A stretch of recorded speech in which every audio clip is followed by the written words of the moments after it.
தான் வயதாக உண்டு, சரித்திரங்களுக்கும் சம்பவங்களுக்கும் வயதாக இல்லை. இன்னும் ஒரு 100 வருடத்துக்கு பின்பு இங்கே இருக்கும் யாரும் வாழ்ந்தோம் இருப்போமா என்ற கேள்விக்கு பதில் சொல்ல தெரியும். ஆனால் இன்றைய நிகழ்வு இந்த சரித்திரம் படைத்த இந்த நூல் இன்னும் 100 வருடங்களுக்கு பின்னும் அது வாழ்ந்தோருக்கும் அது சரித்திரங்களை சொல்லிக்கொண்டே இருக்கும். எப்படி 2000 வருடத்துக்கு முதல் திருக்குறள் எப்படி எழுதப்பட்டு அது அன்று எழுதப்பட்டது உள்ளதான் இருக்கிறது. அந்த ஒரு நிகழ்வை இந்த ஆவணப்படுத்திய எங்களுடைய அருமை நண்பர் அதுக்குரிய அறியாக்குரிய புருஷவர்களுக்கு முதலில் எனது வாழ்த்து. இரண்டாவது, இந்த நூல் வெளியீட்டு விழா போது நூல் என்ற சொல் சர்வகால இலக்கியங்களை தான் நூல் என்று சொல்வார்கள். காரணம், அன்றைய காலகட்டத்தில் ஓலைச்சுவடிகளை துளையிட்டு நூலால் கட்டி வைத்ததால் இந்த நூல் என்ற சொல் வந்ததாக சில சான்றுகள் சொல்லுகின்றன. அதே நூலால் அந்த துளையிட்டு அந்த ஓலைச்சுவடை சுற்றி கட்டியதால் புத்தகம் என்று பாவிக்கப்பட்டு நாளடைவில் அது மனைவி புத்தகம் என்று வந்ததாகவும் சில சான்றுகள் சொல்லுகின்றன. ஆனால் இந்த நூலை என்று சொல்றது காரணம், நூல் ஆவணப்படுத்தப்பட்டதும் மற்றது சரித்திர சம்பந்தமான வரலாறுகளையும் கூறுவதால் தான் அது நூல் என்ற அடையாளத்துக்கும் ஈர்க்கப்படுகிறது. ஆகவே இந்த நிகழ்வு அந்த வகையில் இந்த நூல் பெரும் புகழையும் பெரும் அதிர்ச்சிகளையும் பிற்காலத்தில் உருவாக்கும் என்றது என்னுடைய கருத்து. அடுத்த விஷயம், இரண்டாவது விஷயம், என்னுடைய நூலாசிரியரின் சில பண்புகளை நான் குறிப்பிட்டு ஆக வேண்டும். உதாரணத்துக்கு ஆங்கிலத்தில் சொல்வார்கள், authority and responsibility are two sides of the same coin. Authority can be delegated but not the responsibility. இது மேனேஜ்மெண்ட் தியரி ஒன்று. இன்னொரு தியரி இருக்கிறது. வின்சென்ட் சர்ச்சில் அவர்களிடம் ஒரு நிருபர் கேட்டார், what is the difference between a politician and a statesman? அவர் வின்சென்ட் சர்ச்சில் சொன்ன பதில், a politician think about the next general election, a statesman think about the next generation. இது ஒரு லீடர்ஷிப் குவாலிட்டி, மேனேஜ்மெண்ட் ஸ்கில்ஸும் லீடர்ஷிப் குவாலிட்டியும் சேர்ந்து அந்த உருவாக்கத்தில் நண்பர் அவர்கள் இந்த புத்தகத்தில் இந்த ரெண்டு விதமான முழுதுகளையும் கொடுத்திருக்கின்றார். அதை விளங்கும் போது தான் அதனுடைய தாற்பயங்கள் எல்லாம் விளங்கும். அதை உண்மையாக வாசித்து பார்க்க வேண்டும். உதாரணத்துக்கு அவர் அதிலே ஒரு குறிப்பிட்ட சில விஷயங்களை சொல்லும்போது, உதாரணத்துக்கு தீர்மானம் எடுத்தல் என்னும்போது, நான் அறிந்து வாசித்த வரையில் சரியான தீர்மானம் என்று எடுப்பதற்கு கற்றறிவும் பட்டறிவும் மட்டும் போதாது, அது ஞானம் இருக்க வேண்டும் என்று, அதாவது விஸ்டம் இருந்தால் தான் அந்த தீர்மானத்தை சரியான முறையில் ஏற்படுத்தலாம் என்பது அறிஞர்களின் கூற்று. அவர் இந்த நூலில் அவருடைய ஏற்பட்ட எதிர்வலைகள் பட்டது சவால்கள் எல்லா சந்தர்ப்பத்திலும் அவர் அந்த எடுத்த தீர்மானத்தின் காரணமாக தன்னுடைய விஸ்தத்தை பாவித்த தீர்மானத்தினால்தான் அவர் பல இடங்களில் அவர் தன்னை தற்காத்து கொண்டார். அடுத்த விஷயம், அவரிடம் இருந்த இன்னொரு பண்பு நெகோசியேஷன் பவர், நெகோசியேஷன் ஸ்கில் சொல்வார், அதாவது பேச்சுவார்த்தை திறன். ஆனால் என்னை பொறுத்தவரையில் அவரிடம் நெகோசியேஷன் ஸ்கில் அல்ல, அவருடைய நெகோசியேஷன் பவர் இருந்தது. ஏன்னால் ஒரு நெகோசியேஷன் என்று சொல்லும் பொழுது, ஒரு பேச்சுவார்த்தை என்னும் பொழுது அதில் 4 விதிகள் இருக்கின்றன. ஒன்று, 2 பேருக்கு இடையில் A and B பேச்சுவார்த்தை என்றால் லூஸ் என்று வரும், 2 பேரும் தோற்றாரு, அல்லது ஒரு ஆள் வின் மற்றவர் தோற்றாரு. ஆனால் வின் என்ற ஒரு சிச்சுவேஷன் வரும். ஆனால் இவருடைய புத்தகத்தில் நான் பார்த்தபோது அங்கே எல்லா இடத்துலையும் தன்னுடைய அந்த பேச்சுவார்த்தை திறனால், பேச்சுவார்த்தை சக்தியால் வின் சிச்சுவேஷனை தான் அவர் உருவாக்கியிருக்கார். இது ஒரு படிப்பினை. அதே நேரத்தில் அந்த லீடர்ஷிப் குவாலிட்டிஸ் எல்லாத்தையும் அவர் அதில் பாவித்திருக்கிறார். ஆனபடியால் தான் இந்த எல்லா சந்தர்ப்பங்களையும் தன்னை நிலைப்படுத்தி தன்னை எல்லா இடத்திலையும் பாதுகாத்து கொள்ள முடிந்தது. இது ஒரு உதாரணத்திற்கு வாசகர்களுக்கு நான் வந்து சொல்வேன், இந்த புத்தகத்தை நீங்கள் வாசிக்கும் பொழுது, இந்த நூலை வாசிக்கும் பொழுது இதில் இருந்த இது மயக்குச்சரியும் சந்தர்ப்பங்கள் அல்லது மர்மமான சம்பவங்கள் வந்து சில விஷயங்களை கதையாக வாசிக்க வேண்டாம் தயவு செய்து. ஏனென்றால் அதை இதிலே இருந்த வரிகளை, இதிலே இருந்த படிப்பினைகளை, இதிலே அவர் மற்றவர்கள் சொல்லும் திறனை அதைத்தான் நாங்கள் உற்று நோக்க வேண்டிய ஒழிய கதையாக வாசி போட்டு போகும்பொழுது நீளம் முழுக்க மதிப்பில்லாமலே போய்விடும். அதை நான் என்னுடைய இந்த வாசகத்துடன் நான் விரும்பி கேட்டுக்கொள்வேன். அதே நேரத்தில் இன்னொன்றையும் நான் யோசிக்கிறேன் என்றால், ஹிட்லர் ஒரு புத்தகம் எல்லாரும் தெரியும், அவருடைய சுயசது மெயின் கேம்ப் என்றது. மெயின் கேம்ப் என்றது MEINCAMPF, அதாவது அது ஒரு ஜெர்மன் மொழி. அதனுடைய அர்த்தம் ஆங்கிலத்தில் மை ஸ்ட்ரகிள். அவர் எழுதின புத்தகத்தின் பேர் மை ஸ்ட்ரகிள், அதாவது எனது போராட்டம்.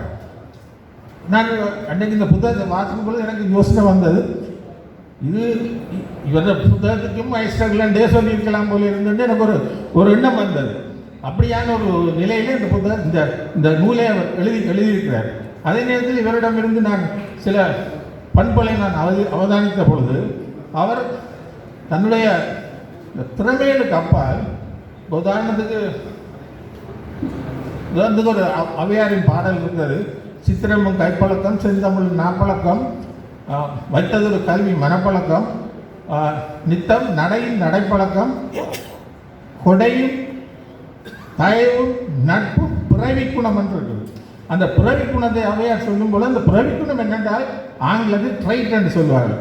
அப்போ அந்த ட்ரைட் என்ற சொல்லு இவருடைய ஆன்ம பலம், எதிர்நோக்கும் சிந்தனைகள், இந்த பல விஷயங்களை பார்க்கும் பொழுது இவருடைய இந்த ட்ரைட் வந்து அதிகமான ட்ரைட்ஸ்களே வந்தார், பிறவி குணம் கூட இருந்தது.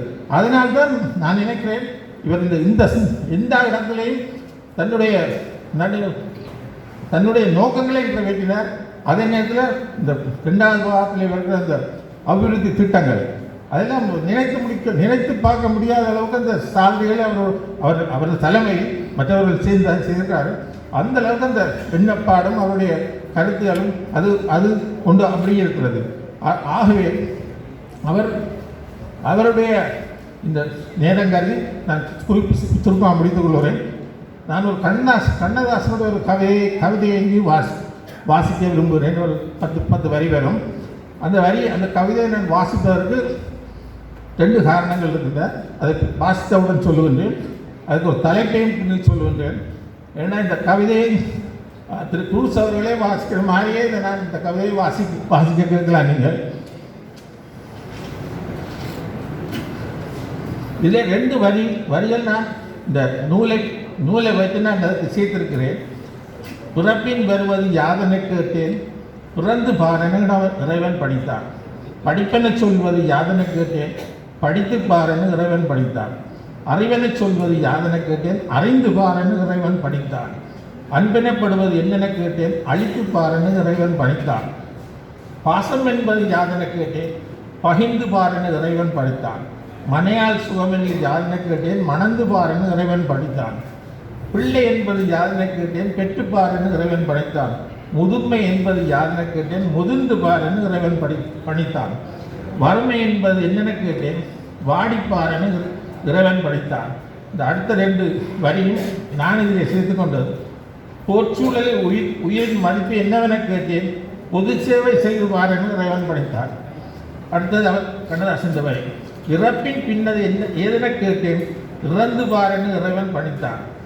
அனுபவித்தேதான் அறிவது வாழ்க்கை எனில், அனுபவித்தேதான் அறிவது வாழ்க்கை எனில், ஆண்டவனே நீ ஏன் என கேட்டேன். ஆண்டவன் சற்று அருகே நெருங்கி அனுபவம் என்பதே நான் தான் என்றான். இதில் இந்த கவிதை இந்த தலைப்பு அனுபவமே கடவுள். இந்த 2 சொல்லும் இவருடைய செயலுக்கு ஒத்து வந்தபடியாக தான் இந்த கவிதையை நான் எடுத்து குறிப்பிட விரும்பினேன். இவருடைய அனுபவங்கள் அவ்வளவுதான் இந்த நூலின் முழுவதும் இவருடைய அனுபவங்கள். அதே நேரத்தில் இவருடைய கடவுள் நம்பிக்கை எல்லாத்தையும் மீறி இருந்தது. அவர் எந்த சந்தர்ப்பத்தில் அவருடைய அவ்விதமான நம்பிக்கை, அந்த நம்பிக்கை அந்த அளவுக்கு அவரை மேற்கொண்டு சகல விஷயங்களை செய்ய வைத்தது. ஆகவே தான் இந்த கவிதையை நான் இந்த இடத்திலே வாசித்தேன். இது அவரை வாசித்த மாதிரி தான் இருக்கின்றது. அவருடைய கேள்விகளுக்கு எல்லா பதிலும் இருக்கின்றன.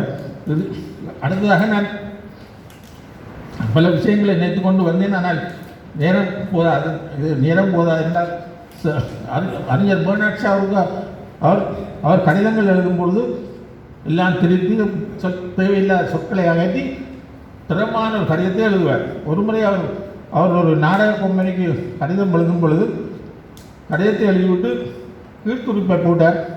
அந்த பிஎஸ் என்று சொல்லுவோம், போஸ்ட் சொல்ல என்பிஎன்னு நோனா பிரேக் பெனேட்டி எடுத்து. அப்போ அவர் போட்டார், மன்னிக்கவும் கடிதம் நீண்டு விட்டது, குறுகிய கடிதம் எழுத நேரம் இல்லை. அதே மாதிரி இப்போ இந்த 60 நிமிஷத்தில் பேச வேண்டிய ஒரு பேச்சை 10 நிமிஷத்தில் பேசுவது எவ்வளோ சிரமம் என்பது எனக்கு இல்லை, உங்களுக்கும் தெரியும். ஆகவே நான் இந்த இடத்தில் இந்த நேரத்துக்கு நான் முடிச்சு வரணும். இன்னும் ஒரு நிமிஷத்தில் நான் பேசி முடிக்கிறேன். இந்த இவருடைய புலிசையா அவர்களுடைய அருமை நண்பர், நாங்கள் ஒன்றாக பழகினோம், ஒன்றாக வாழ்ந்திருக்கோம், ஒன்றாக இருந்திருக்கோம். எவ்வளோ ஒரு சகோதர மாதிரி நாங்கள் பார்த்த குடும்ப உறவுகளும் அப்படி தான் இருந்தது. ஆகவே அவருடைய இந்த நூலின் தாற்பயம், அதனுடைய மகிமை, அவருடைய செயல் பல ஜெனரேஷன் சொல்கிற பல சந்ததிகளுக்கு உருவாகும். உதாரணத்துக்கு ஒரு ஜெனரேஷன் என்றால் 33 ஆண்டுகள் தான் ஒரு ஜெனரேஷன். அதான் ஒருவரை வாழ்த்தும் போதும் மூன்று தலைமுறை இருக்குது தான் 100 வருஷம் வாழ வேண்டும் என்று சொல்கிறோம். என்றால் என்ன நிலையிலையும் எனக்கு என்னுடைய தந்தையின் தந்தை மட்டும்தான் தெரியும். தந்தையின் தந்தைக்கு அங்கால தெரியாது. அதான் ஜெனரேஷன் சொல்கிறது. ஆகவே இது பல ஜெனரேஷனுக்கு இது இருக்கும். ஆகவே இந்த நேரத்தில் அவருடைய இந்த சிறப்பான செயலுக்கு வாழ்த்து கூறி கவிஞர் வாலியின் ஒரு 4 வரி பாடலை இங்கே சொல்லி நான் நிறைவு செய்ய விரும்புகின்றேன். அது பணம் படித்தவன் என்ற படத்தில் வந்த ஒரு பாடல். கண்போன போக்கிலே கால் போல் அப்படின்ற பாடலில் ஒரு சரணம் ஒன்று வரும். திருந்தாத உள்ளங்கள் இருந்தென்ன லாபம், வருந்தாத உருவங்கள் புறந்தென்ன லாபம், இருந்தாலும் மறைந்தாலும் பேர் சொல்ல வேண்டும், இவர் போல யாரென்று ஊர் சொல்ல வேண்டும். நன்றி, வணக்கம்.